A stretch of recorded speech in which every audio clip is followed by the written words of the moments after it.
اسټابلیشمنټ خلاف اواز جد کړی دی. ولي خان د اسټابلیشمنټ خلاف اواز جد کړی. کوم ځای کې ولی خان، کوم ځای کې عمران خان؟ نن هر سړی راځي زه د ولی خان اسپی یم، ډېر خلک وایي د عمران خان اسپی یم. دا په دې نه کېږي. تحریک چلول ډېر ګران کار دی. تحریک چلول ډېر ګران کار دی او لیډر دا په صدو کې پیدا کېږي. دا په صدو کې لیډر پیدا کېږي. عمران خان ته څه ضرورت و؟ ولی خان ته څه ضرورت و؟ باچا خان ته څه ضرورت و؟ موږ د غټو لیډرانو ستاینه کوو که د هرې پارټۍ لیډري. موږ د باچا خان ته عظمت ته سلام کوو، موږ د ولی خان عظمت ته سلام کوو، موږ د عمران خان عظمت ته سلام کوو چې دا هغه لیډران درې د پاکستان پیدا کړي دي چې دا د قوم، د ملک، د غریب عوام دپاره لګیا دي. کوم ځای کې دا خلک لګیا دي؟ پلان کې وایي دا چل او دا هر سړی په اسمبلۍ کې پایي غریب داسې غریب تاسو تباه برباد کا نشتم نابودم که غریب سړی. دا ټول پروپاګانډې دي. زه تاسو دا خبره کوم پښتانه واوره. نن واوره د پي ټي آی ورکر ته دا وایم چې روزه د عمران خان دپاره که عمران خان درنه وژني پایباد چې عمران خان وژني.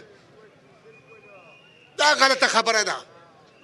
دلته به لیډران امپیګان امناګان په اوږو راولي ورکر.